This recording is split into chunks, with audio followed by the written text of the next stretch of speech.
Yo, Potret Bantenku. Jangan lupa like, subscribe, dan nyalakan loncengnya.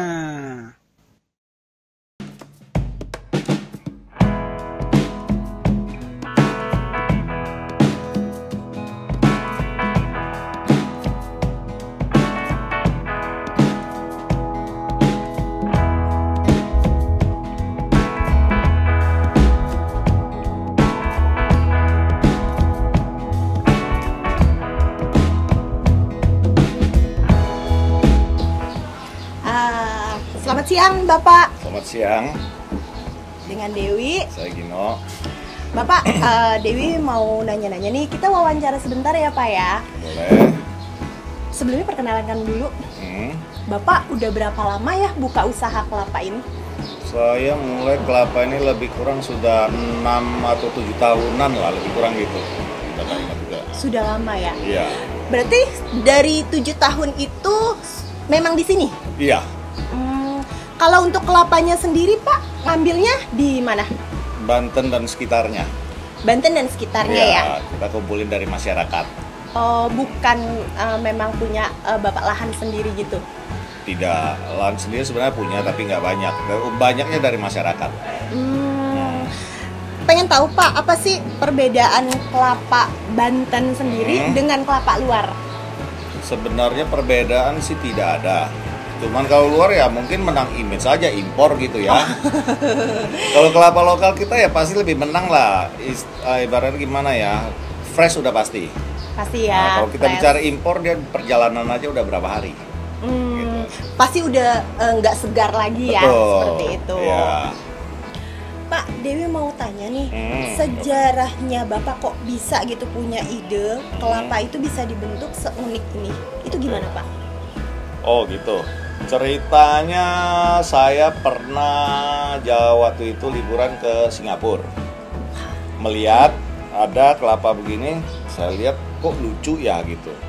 Nah, sedangkan di tempat kita Indonesia pernah ngeliat tapi rata-rata itu kelapa juga impor. Nah, di situ saya berpikir kita sendiri kan banyak kelapa. Yes. Kenapa nggak coba gitu? Nah, dari situlah saya memulainya. Ya, dan berjalannya waktu respon pasar positif. Nah, makanya berjalan sampai sekarang.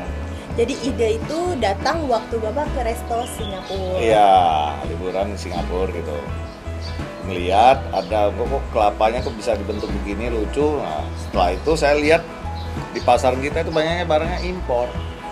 Nah, di situ saya pikir kita sendiri banyak kelapa, kenapa harus impor? Kalau untuk isinya sendiri sama aja ya, Pak? Sama saja, tidak ada beda. Tidak ada bedanya ya? Ada beda. Biasanya kan kalau kita makan kelapa ya di luar pasti kan bulat biasa, mengsang-mengsang lah potongnya. Ini bisa serapi ini gimana, Pak? Apa ada alat pemotongnya atau gimana? Sebenarnya ada alat, mesinnya ada, cuman kan di kita kelapa terlalu banyak jenisnya karena belum ada pembudidayaan yang secara teratur dan satu jenis. Kelapa di Indonesia ada banyak sekali jenisnya, kalau nggak salah ada 80 jenis lebih. Wah, itu 80 jenis itu se-Indonesia? Se-Indonesia, masing-masing daerah kan punya ciri khasnya sendiri. Nah, itu yang dipertahankan Indonesia, nggak ada salahnya juga sih, bagus sih. Nah, tapi dari situ kita mau cari yang seragam itu jadi susah.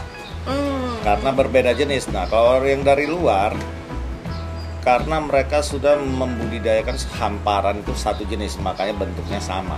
Oh, jadi satu jenis itu bentuknya sama. Cuman apa memang ada nama-namanya? Berbeda-beda jenis itu kelapanya? Pasti ada. Oh, pasti ada. Pasti ada. Kalau kayak gini apa, Pak, namanya? Nah, kalau di kita punya, kita nggak bisa mengklasifikasikan ini jenis apa atau jenis apa, karena di penduduk kita, mereka sendiri juga tidak tahu kelapa jenis apa yang mereka tanam. Oh. Nah, yang umum orang tahu kelapa di kita itu kelapa genja dalam, kelapa gading, lebih kurang itu aja. Oh, seperti itu ya. Nah, agak lebih spesifik biasanya dari orang dinas pertanian lebih mengerti. Oh, tapi kalau untuk Banten sendiri lebih ke kelapa apa? Sama aja? Umumnya sih yang banyak tersebar di Indonesia itu genja. Oh, genjah ya. Iya. Mau tanya nih Pak, kalau untuk Banten sendiri, kelapa itu mudah nggak sih Pak untuk didapat? Banten banyak. Banyak ya? Potensinya besar sekali. Berarti lebih besar potensi untuk mendapatkan kelapa itu di Banten ya Pak? Iya, ada. Iya. Terus mau tanya Pak, kalau misalnya marketnya sendiri itu gimana sih Pak? Market luas. Lebih ke mana? Bapak lebih ke luar atau lebih ke Banten? Saya lebih ke DKI udah pasti ya, pasar yang pasti paling besar tuh DKI.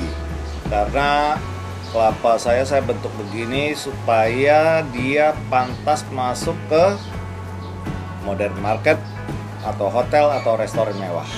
Oh, lebih ke restoran sama hotel ya? Betul. Daripada ke market ya? Iya. Kalau misalnya untuk ke hotelnya sendiri itu memang sudah diginikan atau pakai plastik perekat lagi atau seperti gimana? Di begini, cuman dibungkus plastik. Oh, dibungkus plastik Iya, lagi? ada kemasan bungkus plastik. Tahannya berapa lama Pak? Kalau dalam kondisi dingin, suhu di bawah antara 0 sampai 3 derajat, bisa tahan seminggu sampai 10 hari. Oh, seminggu untuk 10 hari ya? Iya.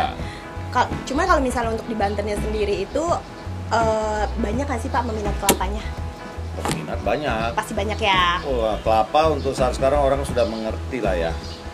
Bagus untuk kesehatan, peminatnya pasti ada. Khasiatnya apa Pak kalau misalnya boleh tahu untuk kelapa sendiri? Khasiat kalau kelapa banyak sekali, terutama air kelapanya ya.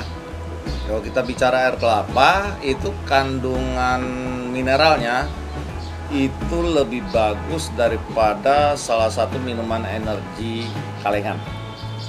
Boleh nyebut merek nggak sini? Mungkin seperti itu kali ya kalengannya. Gitu. Nanti jadi sponsor Pak.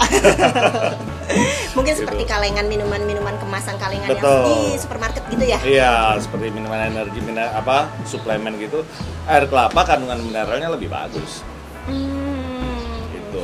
Berarti memang Bapak kemas seperti itu, seperti ini memang sudah asli ya, tidak ada Iya. lagi bahan pengawet apapun Nggak ada. ya ditambah. Berarti marketnya itu lebih ke hotel, Restoran dan kafe. restoran dan Horeca kafe. lah, gitu. Kalau misalnya pengirimannya itu Pak kurang lebih kalau sebulan itu bisa berapa ya? Berapa kelapa? Waduh, Kurang lebihnya aja? kurang lebih Ah, bisa sekitar 40 ribuan kali ya. 40.000. Wah, lumayan berarti Pak ya. Berarti banyak Kurang. peminatnya juga ya. Minat banyak lah, orang setiap hari kita ada pengiriman kok. Setiap hari Setiap ya, hari. Pak ya. Bapak apakah ada rencana Pak untuk ekspor ke luar negeri gitu?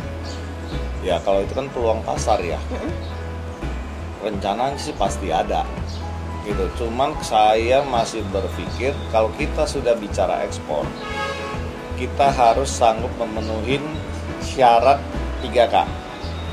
Itu kualitas, kuantitas, dan kontinuitas. Sanggup nggak memenuhi 3 ini? Kadang-kadang kita biasa terkendala di kontinuitasnya. Oh iya, sepertinya. Seperti misalnya begitu buyer sudah membeli, kita nggak bisa bilang oh lagi kosong, nggak bisa. Oh, berarti harus selalu standby ya? Betul. Oh. Nah, kendala kita di situlah. Memang banyak, tapi kalau untuk konsumsi lokal masih cukup. Kalau misalnya untuk lokal Nah, sendiri kalau kita udah berpikir ke pasar internasional, kita harus mengembangkan budidaya lagi. berarti bisa dong Pak ya suatu saat nanti gitu. Bisa, sangat mengembangkan bisa. sampai ke luar negeri ekspor. Sangat bisa. Berarti di Banten ini kan punya inian besar ya untuk Betul. kelapa sendiri. Betul, Berarti budidayanya harus lebih ditambah lagi. betul. Pak mau nanya lagi nih satu lagi. Kalau misalnya musim hujan gini, kira-kira tuh kelapa itu susah nggak sih Pak? Atau lebih gampang? Musim hujan gampang, buah banyak, terkendala di tukang panjat. Kalau kemarau, Oh, itu gitu. yang susah barang. Biasanya kelapa kita isinya kecil-kecil.